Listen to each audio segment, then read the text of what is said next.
Hello and welcome back to my channel. My name is Kendra, and in this video I'm going to be blind reacting to the top patterns on Ravelry's Hot Right Now list.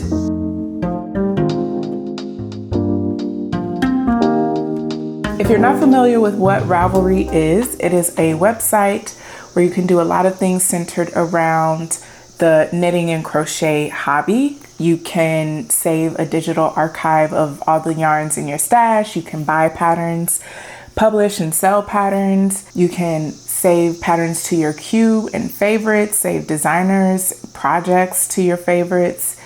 There are so many things that you can do on Ravelry. Most of the features I probably don't use to the extent of their capabilities, but I still find it a very useful place to find patterns and do all of the things around this hobby. Vinicia of the Woolly Worker actually did a video last year giving a guide on the features and how to use it. And if you want to know more about the website from a more informational perspective, I would encourage you to check that video out. I will link it down below. One of the sections on Ravelry's website is the Hot Right Now. So this is a section where you can look at all of the patterns that are trending right now. I don't look at this list very often, and I thought it would be fun to pull it up and just see what's there and give my knee-jerk reaction to the patterns that are available. Hot Right Now, browse patterns in this order. Okay. The Triceratops by Claire Garland. Not really into stuffies, gotta say, they don't appeal to me. I considered doing a couple of amigurumis for gifts in the past. I even went so far as to purchase safety eyes, never followed through on those project plans. I don't think that stuffed animals are in my knitting future, unfortunately, but it looks really cool. Has some cool details on it. The Triceratops, there was a Triceratops on that show from the 90s, The Land Before Time. And I remember that character being my favorite. I don't remember her name. Then we have the Tulsa Tank by Rebecca Clow. This must have just come out. Yeah, June 2024. This pattern just came out. I think today, the day I'm recording this, is when it came out. I saw a lot of people posting about it on Instagram. There's been a lot of build up around this pattern. Seems like a very customizable pattern, like the different versions that she has here in the pictures. There's one that has a V-neck and triangles at the top. There is a crew neck one with ribbing, more like a vest. There's one with thinner straps that's straight across the top. Yeah, I appreciate the customization in theory, but I have found that in a lot of cases, I don't need the pattern to do all of that. If I'm going to customize or change it up, I'll do that myself. But I think newer knitters or beginner knitters or knitters who appreciate a lot their patterns to do a lot of that legwork for them would really like this pattern. The Smiltness Stole by Vicki Perkins. This is humongous. Oh my gosh. And it's lace. So it's worsted weight yarn. That's interesting. Oh, this is very intricate. Visually, it looks really cool, but I don't think this is something that I would ever use or wear. But it's gorgeous. I can definitely understand why this is on the Hot Right Now. Very cool. Oh, and it's free. That's interesting. It's free. The Dune Drifter Shawl. I'm not much of a shawl person or stole or neck accessory, cowl, even cowls. So just at first glance, I know this is something that I probably would not make for that reason, that it's a triangle shawl and I just have no desire. It seems like it just takes too much zhuzhing. And I feel like they are more of a statement piece, and I would feel self-conscious if I wore something like this. But it is beautiful. I think if I found somebody in my life who loves shawls and can pull it off, I would knit this for them. So I like this pattern, but I would not knit it for myself. Chaos. Okay.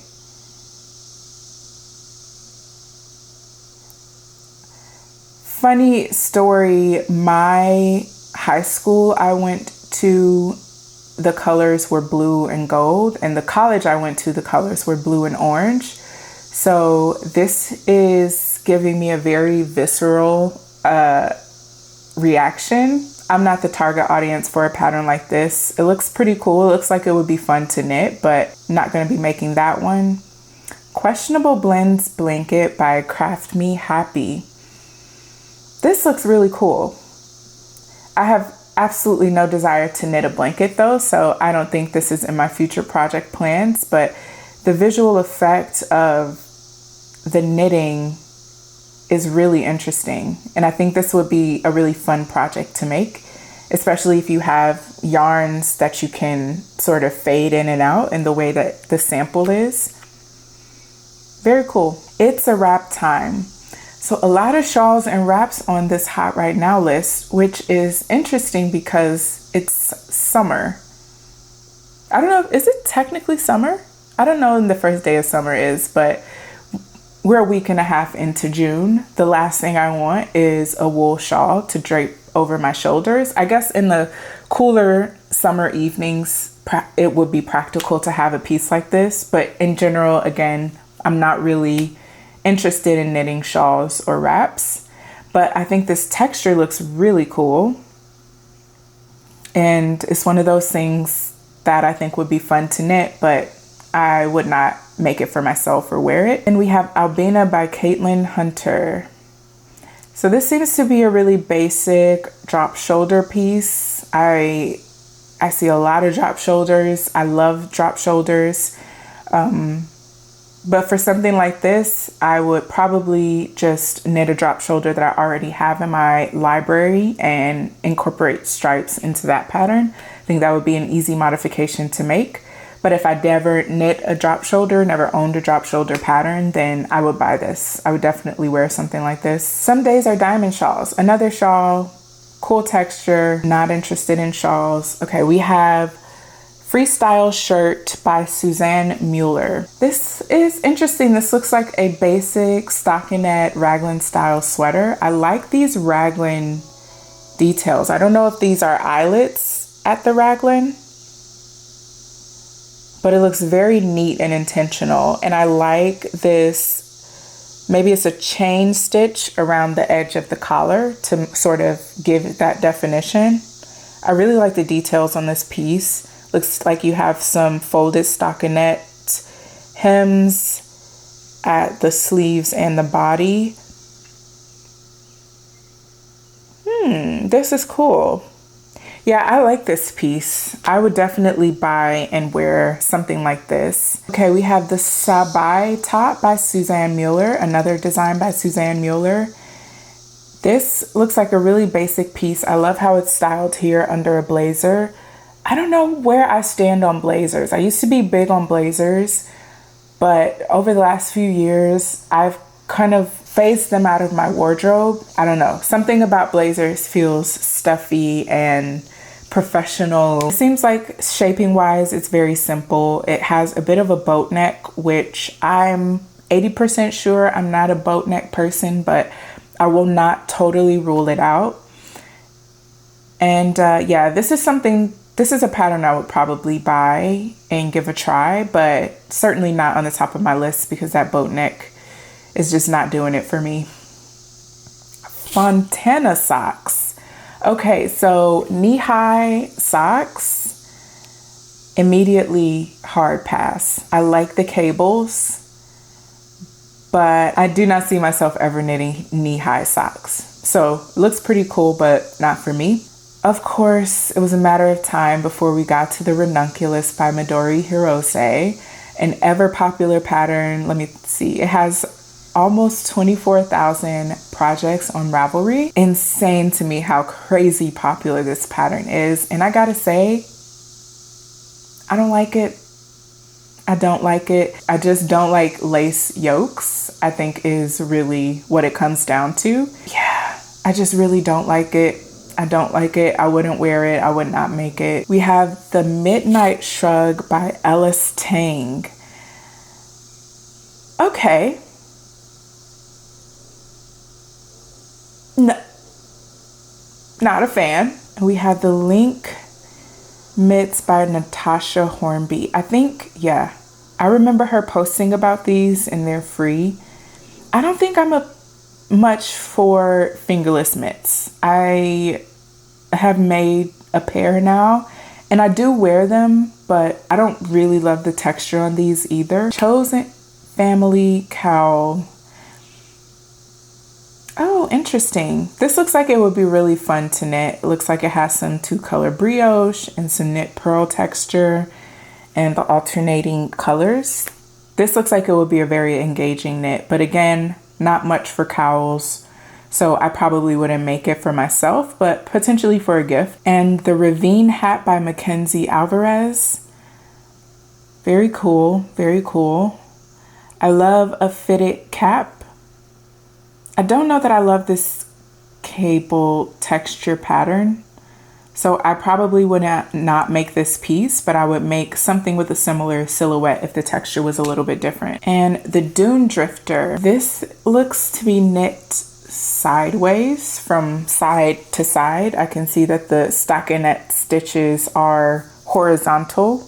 I don't feel confident enough in my knitting abilities to knit a top sideways. I know I could do it, but I don't know how much I would enjoy it, especially because I just hate anything related to row gauge. If I knit something and row gauge is a huge factor, I'll probably pass, which by default counts out a lot of things that are knit sideways. And I know I am being very narrow-minded with this, but I said what I said. And the Poet's Cardigan. Oh, I didn't know she published this as a pattern. So I subscribe to Allison Schmidt here on YouTube and I follow her on Instagram, and she extensively shared her process of making this piece. I think it's inspired by something Taylor Swift related, and I think she sort of replicated that Taylor Swift related cardigan. This is definitely something I would wear and make. I think the sleeves are a little bit wider than I would make, so I would probably figure out a way to narrow those sleeves. But yeah, this is a really cool piece, and I've said it before, but I am very much in a cardigan mood these days. I cannot wait to cast on my next cardigan. This is a cool pattern. Pemberton Pocket Scarf. No. Hard pass. Hard pass. I don't know how long ago it was, but it was years ago. This is free. It was, oh, and it was published in June 2024. But years ago, probably when I first got into the yarny social media space, pocket scarves were all the rage. I didn't like them then, and I certainly don't like them now. So many things. Like, who's using those pockets? You put your hands in them, but then how is it keeping your neck warm if you have it spread out with your hands in them? Like, is it tucked into your jacket to keep you warm, or is it out to keep your hands warm? And if it's out to keep your hands warm, what's keeping your neck warm? And also, why don't you just wear gloves or mittens? Are you keeping things in them? Like, is that where you keep your passport when you travel? This is one of those things where it's like, why would I ever make something like this? I don't understand. But alas, it was very popular a while ago, and maybe there's a resurgence of the pocket scarf. Yeah, I guess. The emotional support chicken. I have seen this everywhere. Everybody's making an emotional support chicken.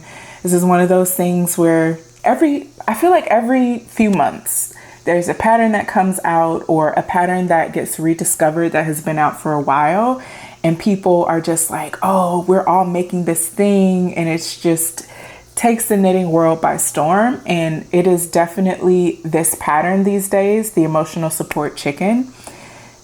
This came out almost a year ago, so it's not a super new pattern, but I think over the past couple of months it has really become popular, and I think maybe one or two really popular podcasters made them, and then you know, again, not one for stuffy animals, but it looks pretty cool. Look like it could be fun to knit, but it also seems like it might be tedious to knit.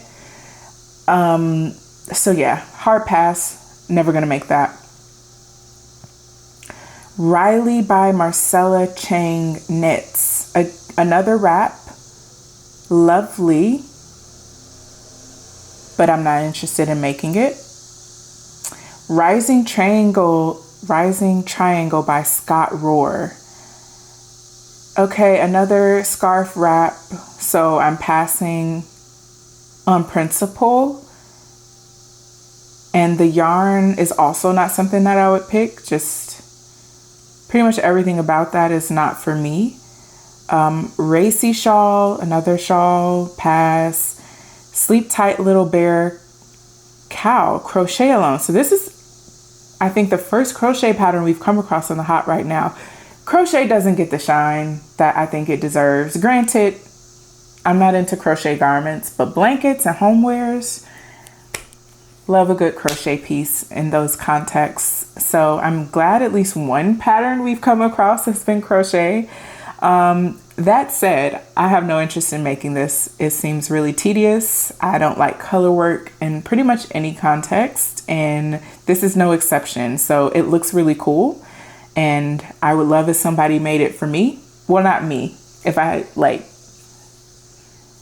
like produce a kit or something. Poet scarf, mini scarves, not for me, but if you like it, I love it for you. Okay, oh, the Toasted Tea. Earlier we saw the Toasted Tank by Rebecca. Now we're seeing the Toasted Tea. Another piece where you can customize easily. Kind of a blank slate that you can do anything with. And I think that's a huge part of the popularity that this pattern has received. The Scylla Sun by Anne Wenzel. This is a really unique piece. The shaping looks really interesting at the front. It's like English tailored but reverse. Like, this is something I would expect to see on the back of a shoulder and not necessarily the front. So I think it's a really creative way to construct a garment. Yeah, this is pretty interesting. That said, I don't love that it's in the front. I think it's kind of distracting, and I would much prefer if that detail was on the back. And I don't know how easy it would be to knit this piece and wear it in reverse, if that will cause any unforeseen challenges with the fit. But I will probably pass just because that detail, not a big fan of. And then we have the Ibbotson shawl. Ibbotson shawl by Eunice Bale. Again, a shawl, not a fan. Lacy wrap. Wraps are not for me. Leela top. This, I think, came out pretty recently from Kadri. And I think Casey of Young Folk Knits test knit this, I believe. This is another simple piece. It has a bit of a boat neck. Wide neck. The straps are sort of towards the outside of the shoulders. But it looks really simple and easy to wear. And I think I would make something like this. I would definitely make this. Bobbles everywhere. Bobbles, count me out. Mini scarf, count me out. So there's pretty much nothing about that pattern that makes me want to knit it. And okay, we'll do these last four. Oma's Sockin variation. Seems like a basic ribbed sock. Love that. But I wouldn't buy a pattern to make it. I have a vanilla, I'll just make a vanilla sock and swap out the texture for ribbed. I don't think I will ever buy a ribbed sock. Flit top. This is interesting. It looked like it could be fun to knit, but I do not like the frilly, ruffly situation happening at the shoulders. One thing I've learned about myself recently, I would say within the last year or two, I'm not a big fan of anything that draws attention to the shoulders in terms of like voluminous, puffy shoulders or bishop style sleeves or anything in that realm of silhouette. I had a few pieces I had this short sleeve button up blouse that had these really puffy short sleeves. I don't know if I have any pictures of me wearing it, but I like to wear it under a couple of hand knit vests that I have. But every time I wore it, I felt like this is not it. This is not for me. And I couldn't articulate why. And I think part of it is that I have beefy shoulders and upper arms already. And it's a little bit of an insecurity for me. I don't shy away from wearing things sleeveless or hide my arms altogether, but I definitely don't like wearing things that draw attention to and add extra volume in this area. So over time, I've learned that anything that has any type of poofiness or frilliness or rufflies at the shoulder is just not going to be for me. And for that reason, I am not interested in making this pattern. But like I said, it looks like it could be really fun to knit. And next we have the Princess of Odds. This seems to be a pretty basic stockinette, reverse stockinette cardigan with an interesting edging at the front. So some type of deviation from the standard button band construction. I wouldn't say this is something that I would wear, but I don't dislike it. I just would not make it for myself. And last on the list, we have the Vest 23 by Deborah Doherty. Already, I'm a fan. I like how simple it is. I like the buttons down the side. I think this would be a really easy piece to wear as a tank top or even layered over a shirt.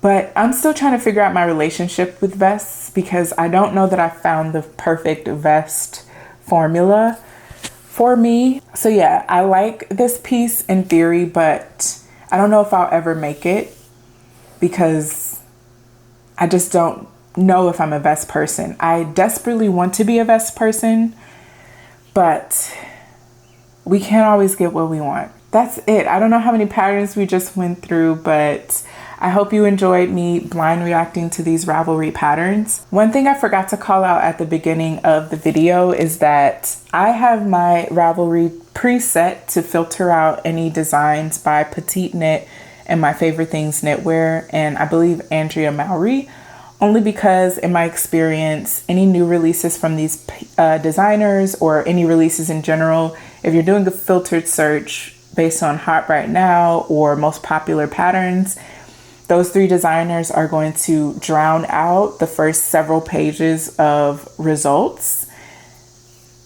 Just putting that out there. They tend to oversaturate the results, and I got to a point where if I'm looking for something for one of those designers, I will go directly to their page and look for it there. But if I want to broaden my perspective and see what else is out there, then it makes it a lot easier if I filter those designers out. If you are interested in learning how to do that for your own results, I will find some video or article online that shows you how to filter out specific designers from your search results, and I will link that below. So yeah, if you were looking for patterns from those designers, sorry to disappoint. I should have led with that, but again, I forgot to put it at the beginning of the video. In any case, I hope you enjoyed spending time with me today, and I will see you in the next video. Bye.